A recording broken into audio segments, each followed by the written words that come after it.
The Battle of the Chinese Farm was a battle that took place between Egyptian and Israeli forces on October 15, 1973 on the eastern bank of the Suez Canal during the October War. The plan during the October War, the Israeli leadership planned to penetrate the Egyptian forces through the area between the 2nd and 3rd Field Army on the eastern bank of the Suez Canal to open an area sufficient to assemble floating bridges to cross the canal. After that, the Israeli 143rd Armored Division, led by General Ariel Sharon, would move to cut off the supply lines for the Egyptian Third Army. It was the Battle of the Chinese Farm. The name of the battle comes from its location. An experimental agricultural station on the eastern bank of the Suez Canal covering approximately 15 square miles. During the 1950s, the Egyptian government established a station to study the potential for irrigation and crop cultivation in the arid desert soil of the Sinai Peninsula. They dug extensive, deep trenches for irrigation across the station, and mechanized irrigation equipment was imported from Japan. The project was completely abandoned for some time before 1967. The station was captured by Israeli forces during the 1967 war. The Israelis noticed the characters on the pumps and other machinery and thought they were Chinese, so it was labeled a Chinese farm on military maps. During the October War, the station was recaptured by the Egyptians by elements of the Egyptian Second Army. The station's strategic importance is due to the fact that the road leading to Abu Tartour is within firing range of the farm. The Egyptians' use of the element of surprise enabled them to seize the eastern bank of the Suez Canal during the early days of the war. This plan, coordinated with Syria and called Operation Badr, involved fighting Israel on two fronts, allowing the Syrians to regain the Golan Heights and invade Israel through the Jordan Valley. Crossing the vast Sinai Desert to attack Israel was deemed unwise and nearly impossible. Determined to reclaim territory lost during the 1967 war, the Egyptians prioritized reclaiming the eastern bank of the Suez Canal. They created an extensive defense network with Malyutka anti-tank and SAM-6 anti-aircraft missiles, making the approach to the front difficult for the Israeli army. The Israeli reaction to the Egyptian surprise was slow. On October 8, 1973, General Shmuel Gonen, commander of the Southern Front, ordered large-scale attacks against the new Egyptian defenses on the eastern bank of the canal. Egyptian forces were on alert, making Israeli tank formations easy targets for Egyptian long-range missiles. The attack was quickly repelled, inflicting heavy losses on the Israelis. Frustrated and confused by his failure to penetrate the Egyptian lines, Gonen ordered an immediate cessation of all attacks. This played into the Egyptians' hands, giving them time to help their Syrian allies by disabling Israeli tanks in a battle of static defense. Gonen, still struggling with his inability to break the Egyptian lines and failing to rescue infantry trapped on the Bar Lev Line, continued to waste time in fruitless meetings without forming a new plan. On October 10, he was replaced by General Bar Lev. Bar Lev was summoned to the front again, leaving his position as Minister of Industry, Trade, and Labor at the direct personal request of Golda Meir. Meir was aware of Gonen's frustration and sought to prevent a decline in morale by replacing him.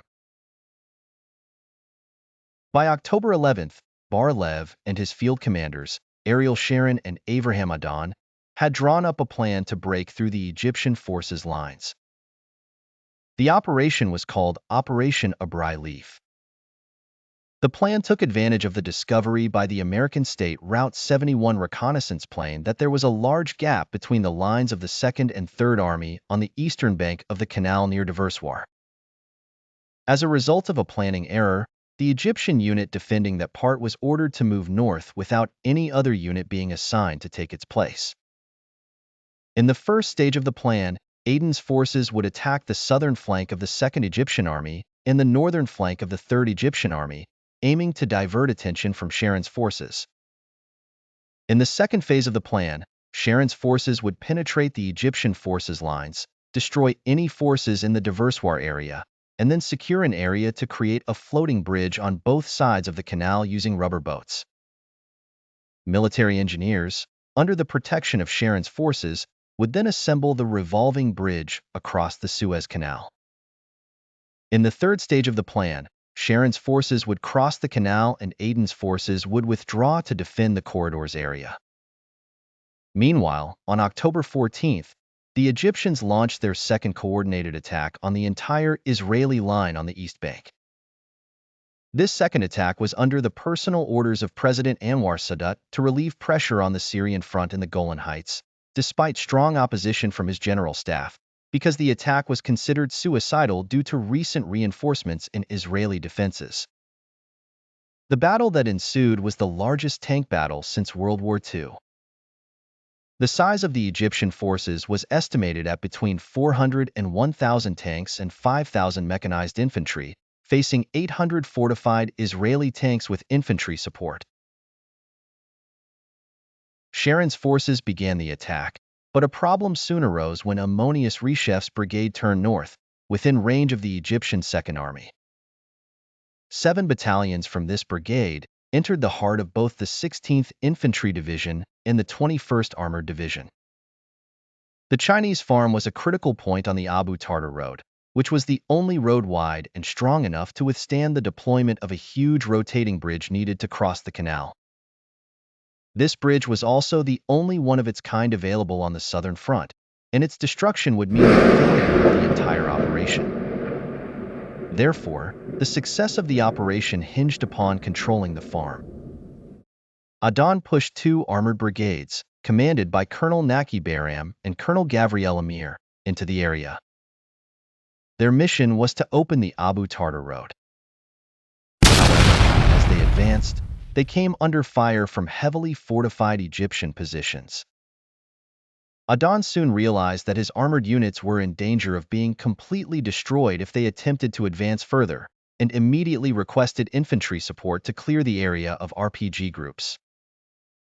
The mission was assigned to the Airborne Infantry Brigade commanded by Colonel Uzi Yairi, even though they were 80 kilometers to the west. It would take about 2 hours for them to arrive, which would slow down the process further. In the interim, the 2 brigades suffered heavy losses from SAM, 6 missiles and RPGs, forcing them to withdraw from the farm area. On the morning of October 17th, Adan focused on opening the roads leading to a crucial crossing site, dispatching tank brigades to clear the way. Meanwhile, Egyptian infantry and an armored division made concerted efforts to thwart Sharon's forces, resulting in continuous clashes throughout the day. These confrontations aimed to prevent Sharon from relieving the paratrooper brigades that were besieged at the farm. As the day dawned, the Egyptian 14th Armored Brigade, which had been blocking any western entry into the farm, diverted north. This shift enabled the Israeli tank brigade to strike at the main Egyptian force from the rear at Mazrah. Under harsh fire, the Egyptians had no choice but to reluctantly retreat, facilitating the support of the paratroopers entrenched at the farm by the Israeli brigade. Despite ongoing Egyptian artillery fire on the troop carriers, the Israelis rapidly mobilized their infantry, withdrawing swiftly to fortified positions along the Abu Tartour road. The ferocity of the battle inflicted heavy casualties. Among the paratroopers, 80 were wounded and 40 killed, including 2 company commanders. The supporting Israeli units faced substantial losses as well. The first Israeli assault on the Chinese farm resulted in severe losses and was ultimately repelled. Another attempt, this time by an Israeli paratrooper unit, quickly led to their encirclement. Reinforcements attempted to break through, only to clash with an Egyptian tank brigade. Over a day and a half of fierce combat cost the Egyptians 85 tanks, with Israeli losses nearly mirroring that number. It wasn't until then that the Egyptians withdrew from the farm, finally allowing the Israelis to place a bridge across the Suez Canal. Following this strategic success, Adan led his division behind the Egyptian Third Army, severing the supply lines to 20,000 Egyptian soldiers who were then besieged in the Sinai Peninsula.